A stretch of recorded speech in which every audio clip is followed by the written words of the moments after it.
Bonjour. Salut Jacques, ça va? Comment vas-tu? Très bien, merci. Eh bien, je crois que là, on arrive vraiment dans la phase finale et tu vas voir, je crois que les derniers produits que j'ai pu rajouter, olfactivement, ça va te faire plaisir. Ah ben, je suis Parce prêt. que déjà, ça a été un peu compliqué parce qu'il a fallu, disons, pour arriver à les rajouter sur déjà le parfum que tu avais déjà trouvé, qui était bien terminé et tout, mais je pense qu'il fallait amener une touche finale et j'ai pu avoir une tubéreuse qui est une spécialité Robertet qui, je pense, convient pour finaliser ce parfum.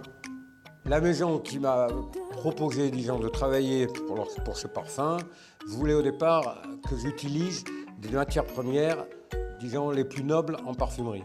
Je ne vais pas toutes les nommer parce que ça serait trop long, mais disons que tout de suite on pense à la rose, au jasmin, et puis, il est vrai, la fleur d'oranger est venue après. Regarde, tu vois, c'est une qualité un peu particulière, mais c'est vraiment, je pense que ça va apporter la touche finale. On peut sentir l'accord aussi. J'ai un tout petit peu augmenté aussi. Tu sais, il y avait un peu d'ylang. J'ai augmenté l'essence d'ylang. C'était la dernière fois, tu m'avais demandé de voir si on pouvait faire un petit peu plus métallique, une note un peu plus... La côté naturel. Voilà, dans le naturel et tout. Donc, j'ai augmenté le... Ça vient... C'est une des dernières essences que nous avons eues des Comores et j'ai trouvé qu'elle avait bien... Elle venait bien se mélanger avec déjà cette note, l'oranger, la rose et le jasmin.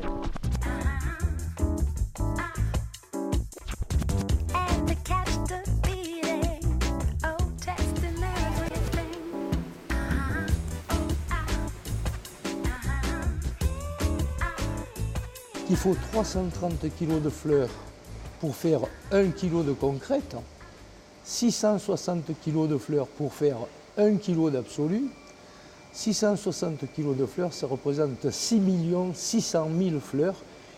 L'absolu déjà, en valeur matière, ça représente plus de 46 000 euros. Mais valeur matière, sachant que pour faire du jasmin, on commence à traiter au mois d'août et on finit au mois d'octobre.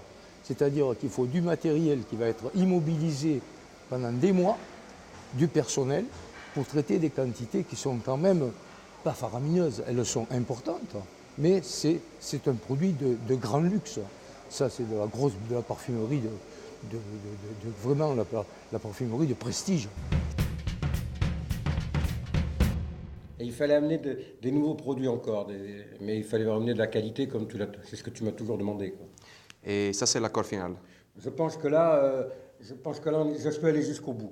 On les a ensemble, oui, comme ça. je pense, bon, on peut toujours continuer, un parfum n'est jamais fini, quoi. Mais il faut bien s'arrêter un jour. Hein. Je pense qu'on a la puissance, on a toute la partie, le corps qui a beaucoup de volume. Depuis le moment où nous avons commencé à décider de la fleur d'oranger, de partir sur une autre fleur d'oranger, et aujourd'hui, il y a eu plus d'1 an et demi de travail, et d'essais différents, avec bien sûr des arrêts de 2 ou 3 mois, parce qu'on ne peut pas continuer régulièrement travailler sur un produit. Il faut un petit peu le mettre de côté, il faut un peu l'oublier et savoir le reprendre. C'est le métier du parfumeur.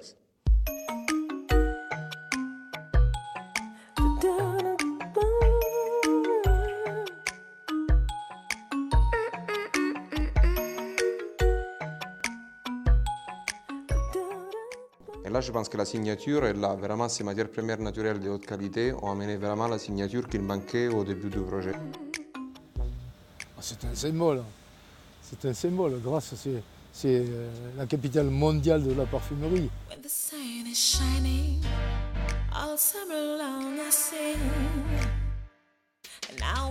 quand même ici qu'est né le Neroli, juste la maison en face, là-bas, chez Tombarelli.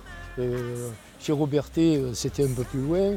Ici, il y avait des usines à grasse, il y avait des cheminées partout. Il y a 50 ans, il n'y avait que des usines et des champs de fleurs. Des rosiers, des jasmins, des tubéreuses. Ce n'était que des champs de fleurs. L'évolution de la parfumerie est telle qu'au tout départ, quand vous commencez à travailler un parfum, sur tous les briefs, quels qu'ils soient, il il n'y a pas toujours une orientation. C'est pas toujours, on part pas directement sur un parfum, c'est dire tiens, je vais le faire que pour une femme, quoi. Bien qu'on dise un parfum, c'est pour une femme. Mais maintenant, on peut, et en fonction des matières premières que vous allez être capable d'utiliser, tout en faisant vos essais différents, vous pouvez ou le féminiser ou le masculiniser. Parce qu'on a tellement de notes naturelles et synthétiques à notre disposition qu'à partir du moment où le corps de votre produit vous l'avez bien démarré, vous pouvez après l'orienter comme vous le souhaitez. C'est-à-dire que vous pouvez le transformer après en une note fruitée florale, vous pouvez le faire en un boisé floral, il y a tout un cas de combinaison.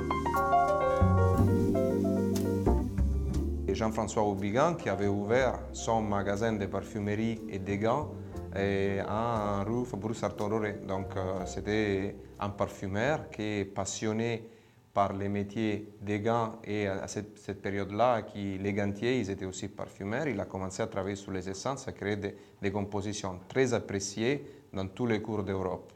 Ça a une grande valeur historique. Les affaires familiales en parfumerie sont inhérentes à un monopole qui a été instruit par ce côté français qui est le colbertisme, c'est-à-dire on faisait des corporations de métiers. Et les parfumeurs gantiers n'y échappent pas et c'est en ce sens que Houbigant est intéressant. Pourquoi ? Parce que c'est une affaire au départ familiale, mais la famille d'origine, c'est la famille Chardin. Chardin, c'est un parfumeur attitré de la cour et surtout un fournisseur de tout ce qui est fard, poudre, notamment pour blanchir la peau, mais aussi du rouge d'Espagne qui sert à colorer les lèvres, qui est l'ancêtre de notre rouge à lèvres actuel.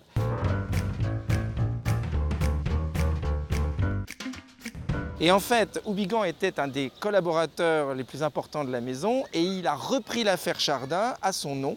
C'est pour ça que la marque, comme vous le dites dans notre jargon d'aujourd'hui, a subsisté à travers toutes ces décennies et notamment le 19e siècle. Et en fait, beaucoup de maisons actuellement ont survécu pour des raisons de savoir-faire. On appelle ça les belles endormies dans la parfumerie, mais des belles endormies qui pourraient être réveillées, je dirais.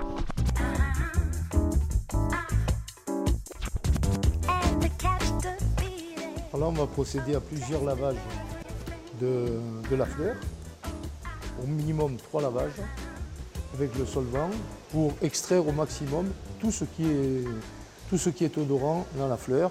Et à épuisement, on va cuire la fleur, c'est-à-dire envoyer la vapeur pour chasser les solvants résiduels et on va rejeter les résidus. Voilà.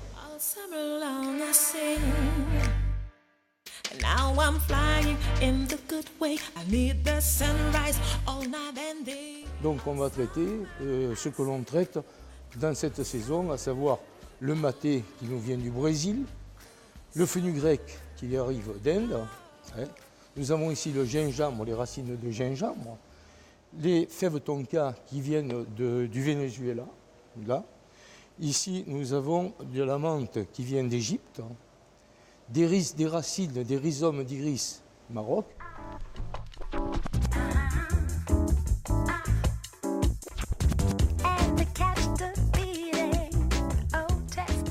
Les racines d'iris, comme vous les voyez là, sont des racines. Ça sont des iris Maroc qui ont toute une... Vous savez, tous les produits, ce qui est intéressant dans la parfumerie, c'est que tous les produits ont une histoire.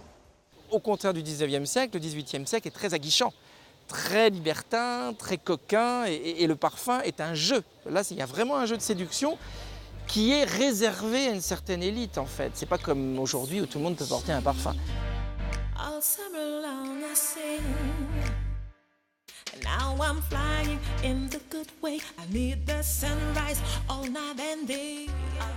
Si on parle de Marie-Antoinette, on sait qu'elle avait un teint éclatant, d'une fraîcheur extraordinaire, et qu'elle avait à son service un parfumeur de génie qui était Fargeau. Et Fargeau avait travaillé véritablement pour elle, pour faire en sorte que son visage soit éclatant. Et donc, à l'époque de Marie-Antoinette, on a ce blanc qui est utilisé, et Fargeau met au point une pâte qui est beaucoup moins méchante pour la peau. Alors, Fargeau nous explique comment ce blanc doit être posé. Marie-Antoinette avait une dévotion pour la rose. Et d'ailleurs, beaucoup d'ornements au Petit Trianon, si je me souviens bien, sont ornés de guirlandes de roses. Et je sais qu'elle portait une essence de rose, extrêmement discrète, mais une rose traditionnelle. Je pense que c'était une rose genre centifolia, une rose grassoise.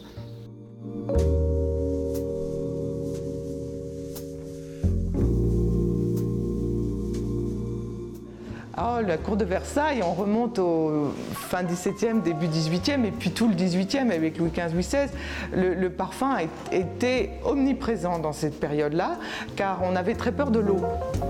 L'eau pouvait véhiculer les microbes, et notamment la pire des maladies, c'était la peste. Donc on disait aux gens qu'il fallait éviter de se laver. On ne se lavait qu'une fois tous les 3 mois et encore. Par contre, on nettoyait beaucoup son linge, plusieurs fois par semaine, on se changeait énormément, et on se parfumait le corps sous forme de friction, encore une fois peut-être d'ablution. On dit que d'ailleurs on se parfumait de la perruque aux pieds. Alors à côté de cette idée du traitement du visage, il y avait aussi, à l'époque de Marie-Antoinette, il y avait eu l'invention de pâtes pour les mains. Et ça me fait penser aussi aux gants parfumés.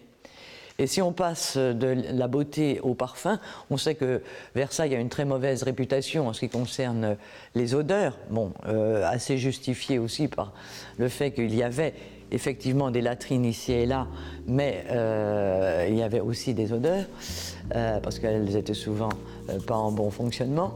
Et de ce fait, il y avait un surcroît d'odeurs pour compenser. On a recours à des parfums très très forts. Donc tout était parfumé, et on appelait la cour d'abord Louis XIV, on l'appelait le roi le plus doux fleurant, c'est ce qu'on retrouve dans les écritures, et la cour de Louis XV, on l'appelait la cour parfumée. Donc je pense que c'était indispensable de combattre aussi les mauvaises odeurs, car il y en avait beaucoup, l'hygiène n'avait pas progressé comme elle l'est aujourd'hui. Et les parfums sont extrêmement présents à Versailles. Tout le monde se parfume très fort. À tel point d'ailleurs que Louis XIV à un moment n'en peut plus et interdit les parfums trop forts. Et Saint-Simon le dit, lui qui dans sa jeunesse avait tellement aimé les parfums, à un moment n'a plus toléré que la fleur d'oranger. Et Louis XIV s'est pris de passion pour ces essences de fleurs d'oranger. Il a fait venir dans son château, même à l'intérieur du château, des arbres d'Italie qui étaient des orangers, qui mettaient, j'imagine, soit dans la galerie des glaces ou dans d'autres grandes salles du château. Et quand vous passiez, c'était du parfum d'intérieur. Et il n'empêche que les parfums sont très présents. Il y a les eaux de senteur, dont je parlais pour les bains, mais les eaux de senteur que l'on peut se mettre sur soi, c'est-à-dire des eaux destillées et macérées dans l'esprit de vin. Il y a des parfums très concentrés, et Marie-Antoinette aimait beaucoup les parfums très concentrés, notamment à base d'iris, de lys, tubéreuse, très fort. Et il y avait aussi des petits sachets de senteurs.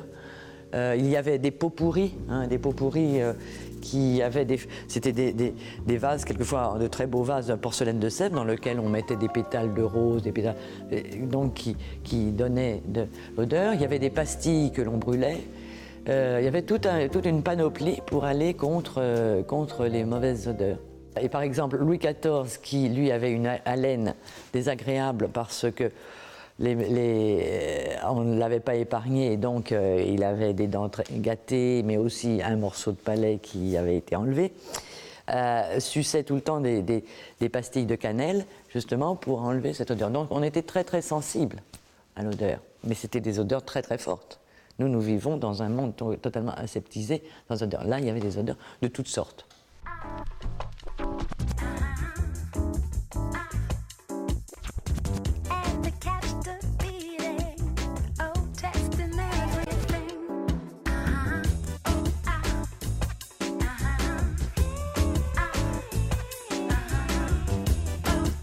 Au XIXe siècle, les parfumeurs, quels qu'ils soient, faisaient toujours une évocation dans leur nom de parfum à un prince ou à une princesse, ou à un roi ou à une reine. Il y a toujours souvenir de la reine, bouquet du roi, il peut y avoir un bouquet Orléans. Les parfumeurs étaient littéralement, avaient une dévotion, je dirais, une complicité avec les princes, princesses, rois et reines.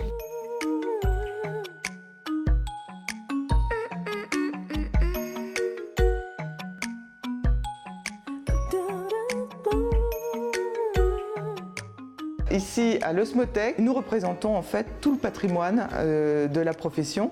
On remonte à des parfums qui sont très anciens. Et nous avons dans les vitrines un parfum qui s'appelle le parfum idéal, créé par Paul Parquet, le parfumeur de la maison Aubigan de cette époque-là. Et vous voyez ce flacon qui est dans un coffret très différent de ce qu'on peut imaginer aujourd'hui. On a des boîtes cartonnées et glacées. Là, c'est un revêtu de soie. Et à l'intérieur, vous avez un petit flacon qui a une étiquette qui représente une femme sentant un bouquet de fleurs. Et le parfum s'appelait le parfum idéal. Il a été fait pour l'exposition universelle qui a eu lieu à Paris en 1900. Now I'm flying in the good way. I need the sunrise all night and day. Le début du XXe siècle, les 40-50 premières années, sont dominées par deux grandes maisons qui se font la guerre et qui sont très concurrentes, Coty et Aubigan.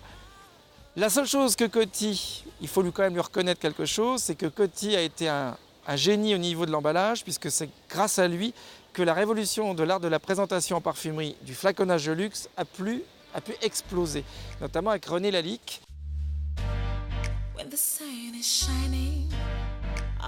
Ça, c'est un original Lalique créé pour la maison Aubigan. Et donc, même dans ces détails-là, on a voulu continuer la philosophie de la marque comme il avait fait pendant des années et des années. Ça, c'est aujourd'hui la nouvelle façon de présenter les produits. François Coty, dont on a des flacons ici, a été, je pense, un des premiers parfumeurs à faire appel à monsieur Lalique pour lui faire des flacons en adéquation avec les parfums qu'il créait. On peut dire aussi que Coty est un génie commercial. Il a ouvert à Aubigan des marchés. Il a eu le génie de transporter en pièces détachées tous les parfums qu'il faisait, le concentré, le flacon, l'emballage. Il les exportait en vrac dans les pays qu'il souhaitait et là-bas, il faisait le conditionnement pour éviter les droits de douane. Et c'est pour ça que d'ailleurs Coty a été un des premiers à accompagner la parfumerie dans une démarche exportatrice. Il ne faut pas oublier que les États-Unis et tout le continent américain absorbaient environ 60 à 70% de notre parfumerie du XXe siècle. Nous sommes entre 1914 et 1944, pour vous situer un peu la tranche. Now I'm flying in the good way. I need the sunrise all night and day. All summer I sing, cool summer, cool summer. Les produits de synthèse ont été une révolution et ont fait basculer la parfumerie d'un stade artisanal à un stade moderne, industriel. Le mot industriel n'est pas très joli, mais si on n'avait pas ces produits de synthèse, je pense que les parfums que vous utilisez tous les jours et que vous voyez partout n'existeraient pas. Pour, disons, situer la fin du 19e et du 20e, où il y a eu cette révolution de la chimie et des molécules de synthèse qui ont apporté énormément au niveau de la parfumerie, Aubigan s'est placé comme la maison révolutionnaire parce que ça a été une des premières maisons, je pense que même c'est la première, qui a osé utiliser les matières premières d'origine synthétique pour les marier aux matières d'origine naturelle, voire végétale ou animale.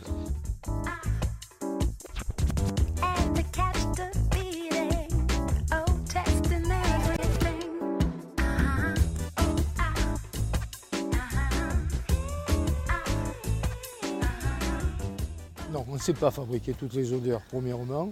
D'autre part, ce qu'il y a dans les produits naturels, vous ne le retrouverez pas toujours, et même jamais, dans une reconstitution d'un produit.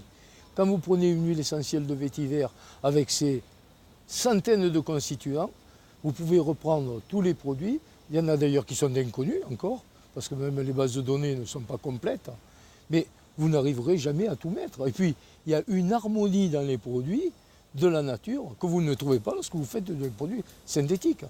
Grâce à ce brief où on m'avait demandé d'utiliser des matières premières nobles, ça m'a donné une possibilité dans mon travail que je n'ai jamais eue, que j'ai rarement, si vous voulez, parce que c'est des matières qu'on utilise à dose homéopathique.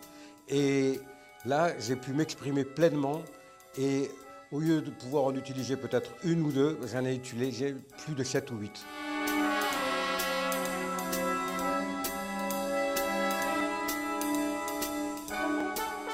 Mais disons, à la maison où je commence à travailler, que je suis là déjà depuis quand même de nombreuses années, ça me les a mis à ma disposition et même m'a fait des modifications pour ce brief personnellement, avec une distillation, une codistillation personnelle, pour arriver à vraiment avoir la subtilité complète, olfactive.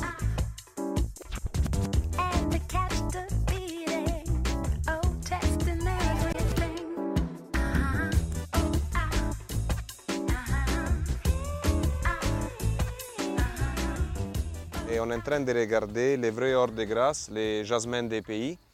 Cette petite fleur blanc, il a une odeur fantastique. Il faut considérer qu'il faut les cueillir à la main. Normalement, les matins très tôt, la nuit, parce que c'est le moment où les fleurs il a plus de production d'huile essentielle. Et c'est très important, avec 1 tonne de fleurs cueillies à la main, donc presque 6 millions de fleurs toutes cueillies à la main, on arrive à faire que 1 kilo d'absolu. C'est pour ça qu'il a la valeur beaucoup plus importante que l'or. Aujourd'hui, elle est cotée à environ 80 000 euros le kilo l'absolu. C'est quelque chose qui rend dans les parfums naturels un rendu incroyable. Des fois, il suffit de quelques petits pourcentages d'un produit naturel dans une composition pour lui changer totalement sa physionomie et pour la rendre tout à fait parfaite, que ce soit en mettant un petit peu de rose ou de jasmin ou du sambac ou des produits comme ça. Ça va donner une autre dimension au parfum.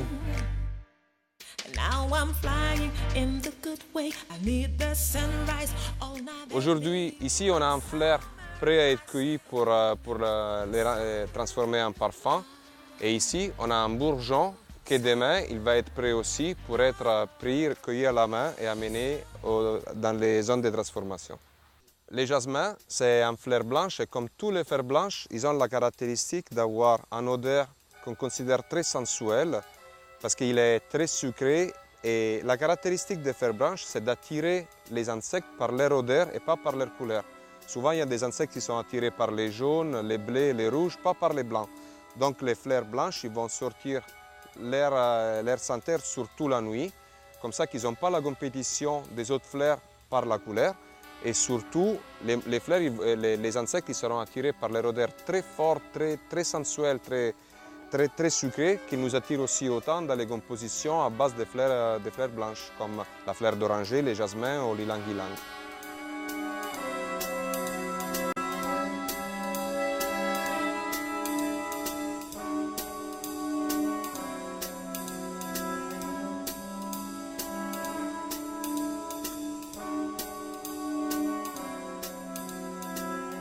Mais le vrai défi, c'est d'accepter les challenges et l'esprit de la maison, de dire non seulement de reprendre des formules qui sont anciennes, parce qu'aujourd'hui, certains elles ne sont plus actuelles. C'est des masterpieces qui ont été reformulées dans beaucoup de façons, style par exemple un parfum solide complètement laqué en or, pour pouvoir amener avec soi un parfum d'une forme différente. Là, on peut travailler avec les concrètes, un peu comme on fait directement en parfumerie fine quand on crée des absolus. Le vrai challenge d'aujourd'hui, c'est de continuer à produire de nouvelles créations. Donc, elles doivent être des créations qui sont basées sur des matières premières de très haute qualité. La parfumerie, c'est quand même, le côté important, c'est l'accord, c'est la création finale qu'il faut arriver à avoir. Donc, travailler avec des vrais artistes de ce monde-là pour arriver à obtenir les résultats qu'on recherche. Il faut utiliser une grande partie. Merci beaucoup. Voilà. Moi, je suis ravi, vraiment. Je pense que là, on a abouti là où on voulait arriver.